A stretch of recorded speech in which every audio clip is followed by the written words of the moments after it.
10 বছর মানসিক হাসপাতালে কাটানোর পর মেয়েটি অবশেষে তার ধনী পরিবারে ফিরে এলো, কিন্তু তার সৎ বোন ইচ্ছে করেই লোহার গেট আটকে তাকে কুকুরের ঢোকার গর্ত দিয়ে ঢুকতে বলল। সবাইকে চমকে দিয়ে মেয়েটি স্রেফ পা তুলে এক লাথি কষাল। ভারী লোহার গেটটা মাটিতে আছড়ে পড়ল, আর সৎ বোন তো ভয়েই জমে গেল। এসব দেখে ছোট সৎ বোন তাকে শিক্ষা দিতে চাবুক তুলল, কিন্তু মেয়েটি সেটা ছিনিয়ে উল্টো তাকেই কষে বাড়ি মারল। বড় সৎ বোন বাঁচাতে এলে চাবুকের এক ঘায়ে সেও ছিটকে পিছিয়ে গেল। হার না মেনে ছোট বোন আবার লড়তে এলে মেয়েটি তার গলায় চাবুক পেঁচিয়ে ধরে, আর সে ভয়ে বাবাকে ডাকতে শুরু করে। বাবা নিজের সবটুকু জোর খাটিয়েও মেয়েটির হাতের মুঠো ছাড়াতে পারলেন না। বাধ্য হয়ে তিনি দেহরক্ষীদের একসাথে হামলার নির্দেশ দিলেন, কিন্তু 1 ডজনের বেশি বডিগার্ড তেড়ে এলেও মেয়েটি অনায়াসেই তাদের কুপকাত করল, কারণ সে আর আগের মতো দুর্বল নেই। তার ভেতরে এখন এক প্রাচীন নারী সেনাপতির আত্মা বাস করছে। দুপক্ষের এই হাড্ডাহাড্ডি লড়াইয়ের মাঝেই শহরের সবচেয়ে ধনী পরিবারের কর্তা এসে তার বাবাকে থামিয়ে দিলেন। এরপর তিনি নিজেই মেয়েটিকে তাদের বাড়িতে নিয়ে গেলেন, কারণ ছোটবেলা থেকেই ওই বাড়ির বড় ছেলের সাথে তার বিয়ে ঠিক ছিল। তারা মেয়েটিকে $10 মিলিয়ন একটা ব্যাংক কার্ডও দিল, যাতে সে তাদের বকে যাওয়া ছেলেকে পথে আনতে পারে। মেয়েটি এক কথায় রাজি হয়ে সেই কর্তার সাথে তাদের বিলাসবহুল বাড়িতে চলে গেল, কিন্তু ড্রয়িং রুমে পা রাখতেই সে থমকে গেল, কারণ সামনে দাঁড়ানো সেই বকে যাওয়া ছেলেটিকে হুবহু তার আগের জন্মের প্রেমিকের মতো দেখতে।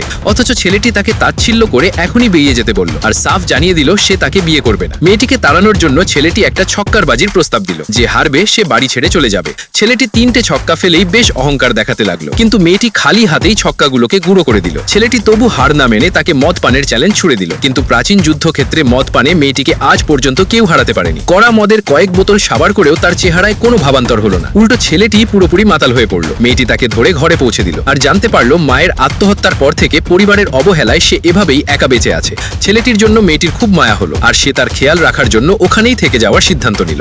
পরদিন ছেলেটির বন্ধুরা ইচ্ছে করেই তাকে রেস ট্র্যাকে ডাকলো, যাতে একটা বুনো ঘোড়া দিয়ে মেয়েটিকে অপমান করা যায়। কিন্তু মেয়েটি এক পলকেই ঘোড়াটাকে চিনে ফেললো। এটা তো সেই যুদ্ধের ঘোড়া যে আগের জন্মে তার সাথে কাঁধে কাঁধ মিলিয়ে লড়েছিল। ঘোড়াটাকে শান্ত করে সে এক লাফে পিঠে চড়ে বসলো, আর মাঠ জুড়ে এমন ছুটলো যে সবাই হা হয়ে গেল। ছেলেটির বন্ধুরা তো পুরোই থ বনে গেল। তবু ছেলেটি এই বিয়েতে রাজি হলো না, কারণ তার ভয় ছিল মায়ের মতো এই মেয়েটিও একদিন কষ্ট পাবে। এদিকে হঠাৎ ওই পরিবারের মেজো ছেলে ফোন করে তাদের মায়ের সুইসাইড নোটের ভয় দেখিয়ে তাকে এক ভয়ঙ্কর রেসে নামতে বাধ্য করলো। বাধ্য হয়ে ছেলেটিকেও রাজি হতে হলো। সে ঘুণাক্ষরেও জানতো না যে মেজো ছেলে আগেই তার গাড়ির কল কবজা নষ্ট করে রেখেছে। রেস শুরুর কিছুক্ষণ পরই হঠাৎ ব্রেক ফেল করে গাড়িটা সজোরে গিয়ে গার্ড রেলে ধাক্কা খেলো। ছেলেটি মারাত্মক আহত হয়ে সেখানেই লুটিয়ে পড়লো। মেজো ছেলে তখন শয়তানি হাসি হেসে তার লোকদের তাকে ঘিরে ফেলার নির্দেশ দিল।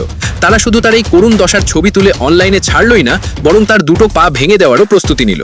ঠিক তখনই মেয়েটি তার যুদ্ধের ঘোড়া ছুটিয়ে রেস ট্র্যাকে ঢুকলো, আর মেজো ছেলের পায়ের কাছে সজোরে নিজের বর্ষা গেঁথে দিল।